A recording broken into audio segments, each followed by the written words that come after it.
सो कुशल, जैसे कि मैंने पहले बोला कि ये जब ओवर वैल्यूएशन की बात होती है, you have to be careful about how you apply it on the aggregate. जैसे कि मैंने बोला निफ्टी 50 का वैल्यूएशन, निफ्टी 250 का वैल्यूएशन, मतलब फिर तो वो एक पूरा पोर्टफोलियो बन गया है जिसका आप उसकी वैल्यूएशन देख रहे हैं. जब आप इंडिविजुअल कंपनी की बात करते हैं तो कॉन्टेक्स्ट बहुत इंपॉर्टेंट हो जाती है. तो just saying the company is 100 PE has no material value in the decision making. वो शायद किसी ज़माने पे, जैसे कि मैंने बोला, you would have been able to buy steel companies जिनका प्राइस टू बुक 1 से भी कम था, पी शायद 100 से भी ऊपर था, but they were good investments, क्योंकि उस समय आपको प्राइस टू बुक देखना चाहिए, नॉट प्राइस टू अर्निंग्स. जब आपने बात की न्यू एज कंपनीज़ के बारे में, उनका तो स्टील कंपनी जैसे एग्जाम्पल नहीं है, लेकिन वहाँ पे भी हमने, जो मैंने पहले एक बार एक मॉडल आपको इसी कॉन्वर्जेशन में बोला था कि what we are interested in is are you able to establish the unit economics. अगर आपने यूनिट इकोनॉमिक्स को एस्टेब्लिश कर दिया और हमें ये एक कॉन्फिडेंस आ गई कि बस यूनिट इकोनॉमिक्स तो वर्क कर रहे हैं, मतलब कि ये जो बिजनेस मॉडल है ये एक स्टोर में हमें दिख रही है, कंपनी लॉस बना रही है. ठीक है, कंपनी क्यों लॉस बना रही है? क्योंकि अगर उनको इवेंचुअली 500 स्टोर बनाने हैं तो उनका थोड़ा बहुत तो ओवरहेड तो रहेगा ना, कि you have to hire the people because eventually you will need talented professionals who can take your company to 500 stores, 300 stores. तो उनका ओवरहेड्स काफ़ी ज़्यादा बड़ा होता है. लेकिन अगर उन्होंने unit economics at that level prove कर लिया, then we are willing to look beyond the P, right? Because then हमारा क्या बेट है कि यार इस कंपनी का सिर्फ एक स्टोर होने वाला है, कि क्या हमें लगता है कि इवेंचुअली इंडिया में 300 स्टोर हो सकते हैं. जब इसके 300 स्टोर बनेंगे फिर उसका P&L कैसे दिखेगा? Because then the overheads will not grow in line with the 300 stores. वो तो एक बार आपको एक chief of marketing, chief financial officer, chief legal officer, some marketing people, some admin people, some HR people, एक बार ना. You don't create them for every store, so that is not necessarily an expense which moves with the number of stores that you have. तो इन new age companies मैं मानता हूँ कि जब आप वैल्यूएशन देखते हैं, प्राइस टू अर्निंग्स में not always be most reflective. आप यूनिट इकोनॉमिक्स भी देख लीजिए.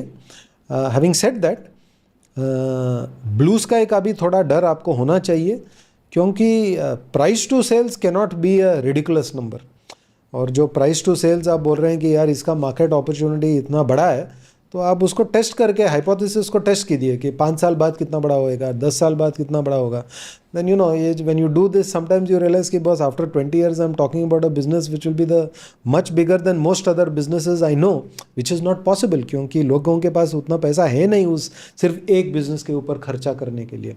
तो I would say combination of unit economics and some base case कि ये मार्केट साइज कितनी है, that will be the only thing that can help you. उसमें भी सरप्राइजेज आएंगे. यू नो, हम जो IPO के टाइम से इन्वेस्टर हैं इन इटर्नल, जो जोमेटो के नेम से IPO के लिए आई थी, जब उन्होंने पहले वो ब्लिंकिट खरीदा फॉर क्विक कॉमर्स, हम उनसे मिले भी थे. वेरी ऑनेस्टली मैंने उनसे भी बोला है कि वी वर नॉट 100% क्लियर कि बस इसमें पैसे बनेगा कि नहीं.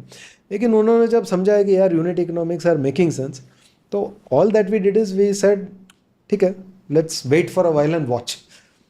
We got lucky that not only it worked, but they very quickly demonstrated कि जो 1 में चल रहा था 2 में हो गया, 3 में हो गया, 100 में हो गया, 200 में हो गया. So they have managed to scale dramatically. But that to my mind is always the secret. Unit economics और ये scale का opportunity कितना बड़ा है. और Blinkit में कोई डाउट नहीं है, जो हमने पहले एक market size estimate किया था, it has turned out to be much bigger in reality. जो हमने 5 साल पहले सोचा था, 4 साल पहले सोचा था कि ये इतना बड़ा होगा. So there you got surprise to the upside. Some surprises always happen. और जो आपने इन्वेस्टिंग के बारे में पहले मैं हमेशा मानता हूँ कि सब इन्वेस्टिंग में there is a unseen role of luck. आपने जोमेटो की बात की ना, आपने यूनिट इकोनॉमिक्स की बात की, तो आप यूनिट इकोनॉमिक्स पे बहुत ज़्यादा आपने आई थिंक पूरे कॉन्वर्जेशन में you like stated a lot of importance of unit economics. That's the most important thing. तो अगर जोमेटो का ही एग्जांपल लेते हैं, तो कैसे कन्विंस हुए आप कि हाँ ये यूनिट इकोनॉमिक्स अगले 4-5 साल में बेटर हो सकते हैं, specially given the fact that I think 5 years ago it was loss making, right? So 5 years back when they came for the IPO, the unit economics had turned positive for food delivery. Okay, got it. They were making a loss क्योंकि उनके पहले cities में सब profitability था, but they had started expanding to tier 2, tier 3. तो अगर आपने उनका P&L अकाउंट देखा तो उसमें तो सभी, वो दिल्ली का भी यूनिट है, बॉम्बे का भी यूनिट है, ट्रिची का भी यूनिट है, नागपुर का भी यूनिट है, इसमें तो सब लॉसेस है ना, और आपके कॉर्पोरेट ओवरहेड्स भी बैठे हैं P&L अकाउंट में, तो इसीलिए लॉस था. But if you looked at the unit economics it was very clear कि वहाँ पे उनका एक प्रॉफिटेबिलिटी का मॉडल बन गया था. कैसे प्रॉफिटेबिलिटी का मॉडल कैसे बन गया था वहाँ पे? क्योंकि at the local level of a Delhi Zomato delivery operation और a Bombay south Bombay delivery operation it had become profitable. P&L में आपको नहीं दिख रहा है क्योंकि that's a consolidation of all the units of Zomato कि हर सिटी में हर डिलीवरी पॉइंट पे